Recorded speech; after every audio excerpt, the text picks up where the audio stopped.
Welcome back to Living 808. Hawaii's general election ballots just dropped in the mail last week, and voters have until November 5th to return them. One of the state constitutional amendments on the ballot asks voters to repeal the legislature's authority to ban same-sex marriage. That's one of the topics on our What's the Law podcast here for KHON2.com. And today, the host, Coralie Chun Matayoshi, joins us to talk all about it. Aloha. Aloha, Kelly. All right, so this is interesting because there's a lot at stake here. Can you share about this a bit more? Right. So back in the 90s, same-sex marriage was a very contentious issue with lots of pressure to ban it. And there were demonstrations at the state capitol, and voters ultimately amended the Hawaii Constitution to give the legislature the power to ban same-sex marriage.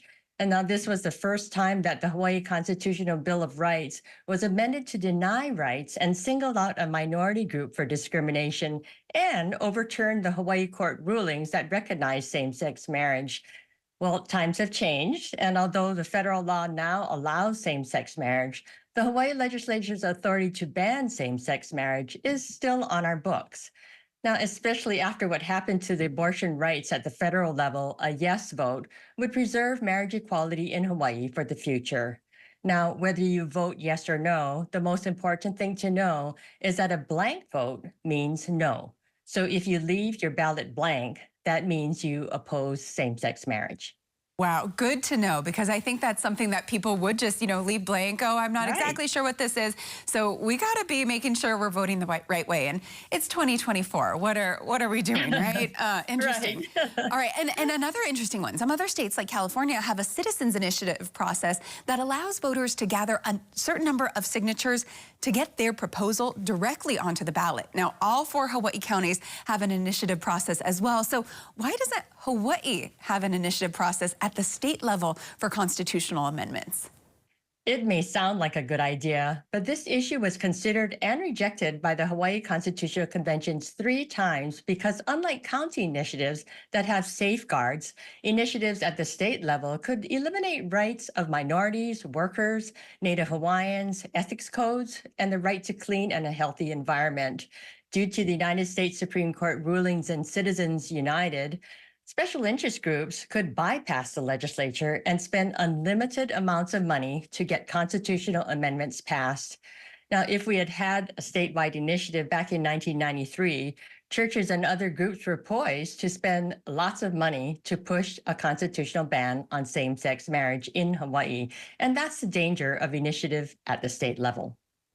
Okay, good to know. So interesting. Okay, and I think a lot of things people assume are already in place aren't necessarily. So I'm glad that you always break it down for us.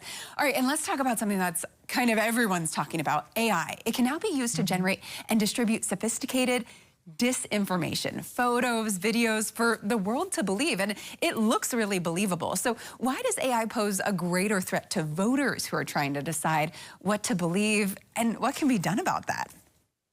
So we've already been dealing with misinformation on the internet for years, but AI tools are advancing at such a rapid pace that fake content is becoming more and more believable, and algorithms can now individualize information you see on your social media feed.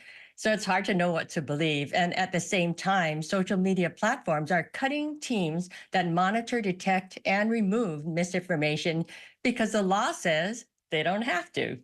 To learn more about election interference from foreign countries like Russia using AI and fake social media accounts to spread disinformation, and legal recourse taken by celebrities like Taylor Swift and Celine Dion when their songs and likenesses were used without their permission, tune in to my podcast at KHON2.com, What's the Law? Awesome. Thanks so much, Coralie. And it's such a great podcast. So thank you so much for providing this awesome service for everyone here in Hawaii and really across the globe, because you can tune in online. So make sure you check it out. Thanks, Coralie. I'm excited to hear these really good topics that, again, this is what everyone's talking about. So glad we're getting the really good inside scoop from you. Thanks, Kelly. See you later. See you later. All right, so much more when Living 808 returns. Stay with us.